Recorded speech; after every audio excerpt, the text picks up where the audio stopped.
হার নামানো গল্প। সোহাগ হাওলাদার। সোহাগ হাওলাদার একজন ভবিষ্যৎ ডাক্তার। ইতিমধ্যে আপনারা অনেকেই হয়তো তাকে চেনেন।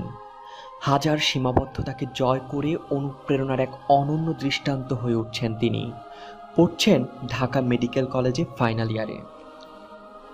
সোহাগ হাওলাদারের সংগ্রামের গল্প শুনুন, জীবনের সাথে কতটা যুদ্ধ করে তিনি উঠে এসেছেন আজকের অবস্থানে। আর আপনারা এরই মধ্যে আমাদের চ্যানেলটি সাবস্ক্রাইব করে ঘন্টা বাজিয়ে ফেলুন, যেন আমাদের সাথে থেকে আপনার লক্ষ্যকে সর্বদা উজ্জীবিত রাখতে পারেন।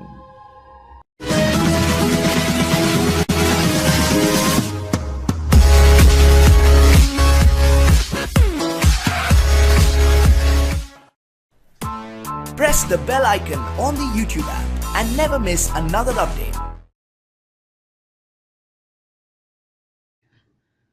ঢাকা মেডিকেলে পড়ার সৌভাগ্য হবে কোনোদিন স্বপ্নেও ভাবিনি।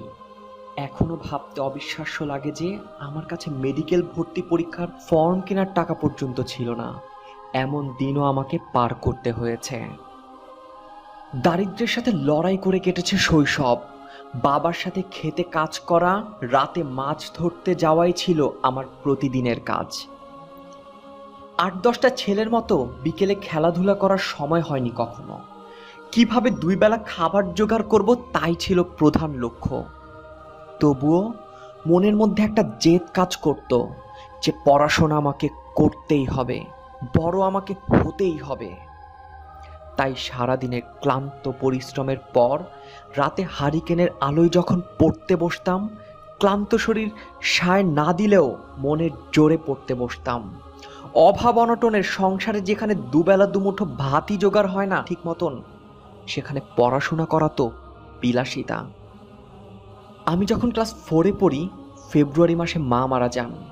মা হঠাৎ করেই অসুস্থ হয়ে পড়েছিলেন। এক কোয়াক ডাক্তার মার চিকিৎসা করেন। টাকার অভাবে মার ভালো চিকিৎসা পর্যন্ত করাতে পারেনি। মা কী রোগে মারা গিয়েছিলেন তখন বুঝতে পারিনি। মেডিকেলে পড়ে এখন বুঝতে পারছি, মা স্ট্রোক করে মারা গিয়েছিলেন। মা তো মারা গেলেন, কিন্তু রেখে গেলেন 22 দিন বয়সের বোনকে। ও ছাড়াও আমার তখন 4টি ভাই বোন। আমি বড়, তারপর 2 বোন, তারপর ছোট ভাই। আমাদের যেখানে জীবন ধারণ অনেক কষ্টের, সেখানে ওকে লালন পালন করা অনেক দুষ্কর হয়ে গেল। তাই ওকে এক নিঃসন্তান দম্পতি নিয়ে গেল, এই শর্তে যে কোনো দিন বোন বলে পরিচয় দিতে পারবো না। মা মারা যাওয়ার 6 মাস পরে বাবা আবার বিয়ে করলেন। এক বোনকে আমার এক বড়লোক খালা নিয়ে গেলেন। কাজের মেয়ের মতো ব্যবহার করতেন। তাদের সাথে খেতে দিতেন না, রান্নাঘরে থাকতে দিতেন। আমি ক্লাস 4-এর বার্ষিক পরীক্ষা দিয়ে সবার সিদ্ধান্তে পড়াশোনা বন্ধ করে নারায়ণগঞ্জে ওয়ার্কশপে কাজ করতে যাই, যাতে বাবাকে আর্থিক সাপোর্ট দিতে পারি। ওয়ার্কশপে সকাল 8টা থেকে রাত 2টা পর্যন্ত কাজ করতে হতো। আমার সামনে দিয়ে আমার বয়সী ছেলেমেয়েরা স্কুলে যেত। তাদের দেখে আমার চোখে পানি চলে আসতো। 6 মাস পরে আমি বাড়িতে বেড়াতে আসি। ওয়ার্কশপে ফিরে যাবার আগের দিন আমার এক বন্ধু আমাকে স্কুলে যাবার জন্য উৎসাহ দিয়ে স্কুলে নিয়ে গেল। স্কুলের বন্ধুদের দেখে আমার আর তাদের সঙ্গে ছাড়তে ইচ্ছে হলো না। স্যারদের কাছ থেকে বই নিয়ে বাড়িতে যাই। বাড়ি এসে যখন বললাম আমি আবার স্কুলে যাব, পরিবারের সবার মাথায় যেন আকাশ ভেঙে পড়ল। আমার সৎ মার বাবা আমাকে আবার ওয়ার্কশপে কাজে যেতে বললেন, বাসায় থাকতে দিলেন না। তাই নিরুপায় হয়ে পাশের এক বাসায় লজিং থাকতাম। তাদের 2 বাচ্চাকে পড়াতে হবে আর পড়াশোনার খরচ আমাকেই চালাতে হবে। আমি শুক্রবার জমিতে দিনমজুরের কাজ করতাম 20 টাকার বিনিময়ে, যেখানে বড়দের দিত 50 টাকা। শুক্রবার রাতে মাছ ধরতাম, সারা রাত নৌকা চালাতাম, আরেকজন মাছ কোপাতো টেরা দিয়ে। এভাবে যে টাকা পেতাম তাই দিয়ে পড়াশোনার খরচ চালাতে হতো।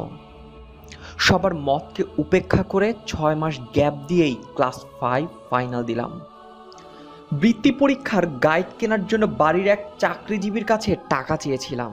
তার তাচ্ছিল্যের হাসি এখনো আমার চোখের সামনে ভাসে। যে সারাদিন মাঠে কাজ করে সে করবে পড়াশোনা, জেদ চেপে যায়, দাঁতে দাঁত চেপে পড়তে থাকি। পরে 50 টাকা দিয়ে আমার এক সিনিয়রের কাছ থেকে পাঞ্জেরি বৃত্তি গাইড কিনি। বেশি রাফ খাতা কেনার টাকা ছিল না। পুরনো খাতার এমন কোনো জায়গা নেই যেখানে লিখিনি। প্রয়োজনে এক লেখার উপর আবার লিখেছি। এত কষ্টের পর যখন প্রাথমিক বৃত্তি পরীক্ষায় ট্যালেন্ট পুলে বৃত্তি লাভ করি, তখন স্যারদের সুনজরে আসি। এই বৃত্তি পাওয়াটাই ছিল আমার পড়াশোনার টার্নিং পয়েন্ট। এরপর টিউশনি করে পড়াশোনা চালাই। 8ম শ্রেণীতে সাধারণ বৃত্তি পাই। এসএসসিতে জিপিএ 4.88 এবং এইচএসসিতে জিপিএ 5 পেয়ে ঢাকায় আসি। কোচিং করার সামর্থ্য ছিল না। পরে রুমের ফ্যান বিক্রি করে কোচিংয়ের টাকা পরিশোধ করি। অসহনীয় গরমে কিভাবে যে পড়াশোনা করেছি তা বলে বোঝাতে পারবো না।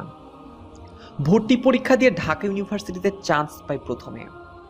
মেডিকেলে ভর্তি পরীক্ষার ফর্ম ফিল আপের টাকা পর্যন্ত ছিল না। বন্ধুর কাছ থেকে টাকা ধার করে পরীক্ষা দিয়ে আল্লাহর রহমতে 182তম হয়ে ঢাকা মেডিকেলে চান্স পাই। এখন যে মানুষগুলো আমাকে তাচ্ছিল্য করতো, তারাই আমাকে অনেক গুরুত্ব দেয়। গ্রামের সবার যে কোনো সমস্যায় আমার ডাক পড়ে।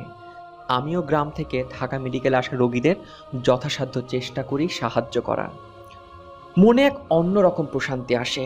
আমি যখন 3rd ইয়ারে পড়ি, তখন আমার ওয়ার্কশপের মালিক ঢাকা মেডিকেলে এসে আমাকে ফোন দিলে আমি তাকে ডাক্তার দেখিয়ে দেই।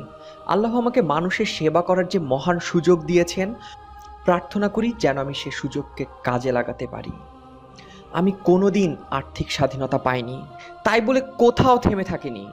ভারতীয় লেখক চেতন ভগতের একটা কথা আছে, When you fly high, people will throw stones at you. Don't look down, just fly higher as the stones won't reach you. এটাই আমার জীবনের মূল মন্ত্র। শুনলেন সোহাগ হাওলাদারের হার নামানো গল্প। এমন আরও অনুপ্রেরণামূলক ভিডিও পেতে আমাদের সাথেই থাকুন। পাই ফিঙ্গার্স মোটিভেশন চ্যানেলে এখন থেকে হার নামানো গল্প শিরোনামে প্রতি সপ্তাহে একটি করে ভিডিও প্রকাশ পাবে। তাই নিজেকে অনুপ্রাণিত রাখতে এবং সফল ব্যক্তিদের জীবন থেকে অনুপ্রেরণা নিতে এখনই সাবস্ক্রাইব করুন আমাদের চ্যানেলটি, আর অবশ্যই ঘন্টা বাজাতে ভুলবেন না। অসংখ্য ধন্যবাদ এতক্ষণ সাথে থাকার জন্য।